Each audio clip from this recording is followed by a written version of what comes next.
If you'd rather learn about inflation, we recommend watching our inflation video, which has now appeared on the card. In general, the central bank or the government controls inflation. The key policy instrument is monetary policy. However, there are several tools for controlling inflation, including monetary policy, control of the money supply, supply-side policies, fiscal policy, and wage or price controls. Hello guys, we are delighted to have you with us. Welcome to Untitled. Let's explore the techniques of control inflation. The first one is monetary policies. Controlling the economy's money supply is a significant monetary way to combat inflation. If the money supply falls, demand for goods falls, causing prices to fall. Another method of limiting the money supply is for the government to withdraw specific paper notes or coins from circulation. Contractionary monetary policy is becoming more popular as a means of controlling inflation. A contractionary policy aims to reduce an economy's money supply by raising interest rates. This helps to slow economic growth by increasing the cost of credit, which reduces consumer and business spending. Higher interest rates on government securities also slow growth by incentivizing banks and investors to buy treasury, which guarantee a fixed rate of return rather than riskier equity investments that benefit from low rates. The central bank could raise interest rates in response to inflation. Higher interest rates make borrowing more expensive and saving more attractive. Homeowners will have to pay higher mortgage payments, resulting in less disposable income to spend. As a result, households will have less capacity and incentive to spend.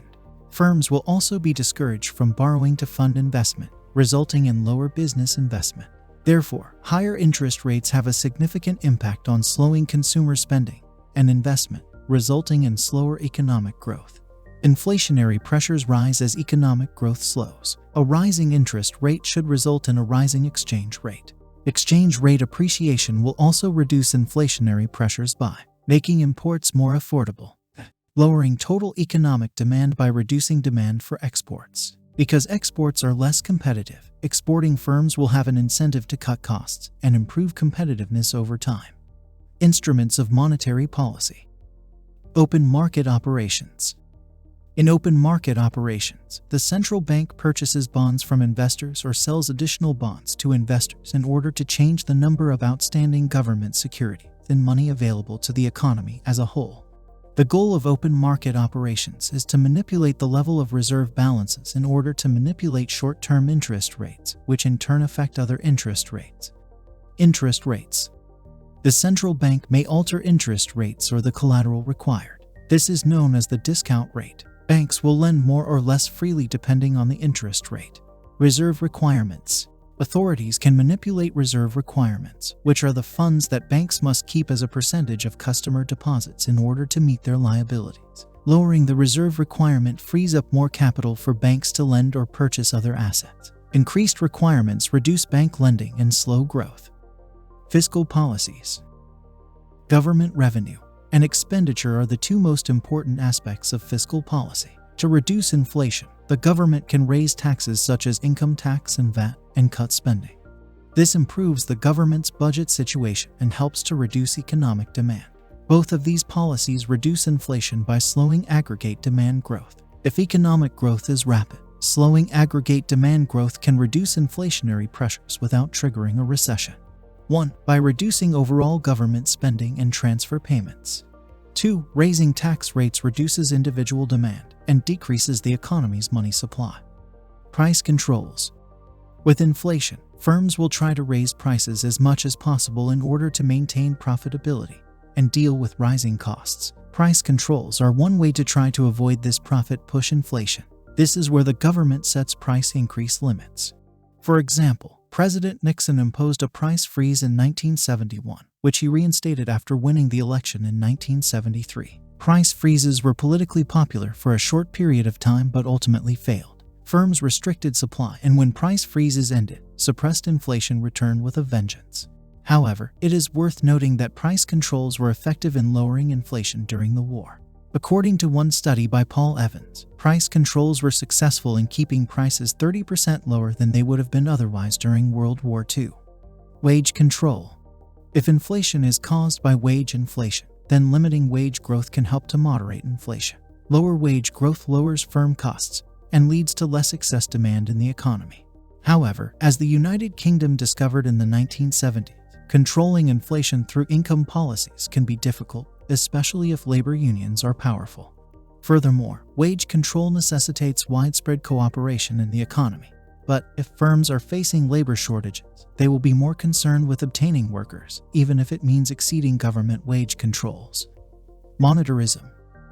Monetarism aims to keep inflation under control by controlling the money supply. Monetarists believe that the money supply and inflation are inextricably linked. If you can control the growth of the money supply, you should be able to control inflation. Monetarists would emphasize policies like higher interest rates or tightening monetary policy, reducing budget deficit or deflationary fiscal policy, control of money being created by the government. Supply-side policies. Inflation is caused by persistent underperformance and rising costs. Supply-side policies may help the economy become more competitive while reducing inflationary pressures. For example, more flexible labor markets may help to reduce inflationary pressures. However, supply-side policies can be time-consuming and ineffective in dealing with inflation caused by rising demand. Exchange rate policy.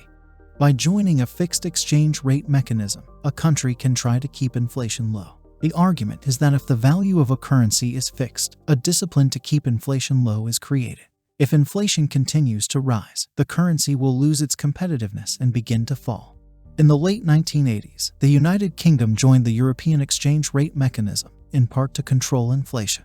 Targeting inflation via the exchange rate, on the other hand, is difficult, and the UK was forced to leave the European exchange rate mechanism in 1992. Reduce expectations.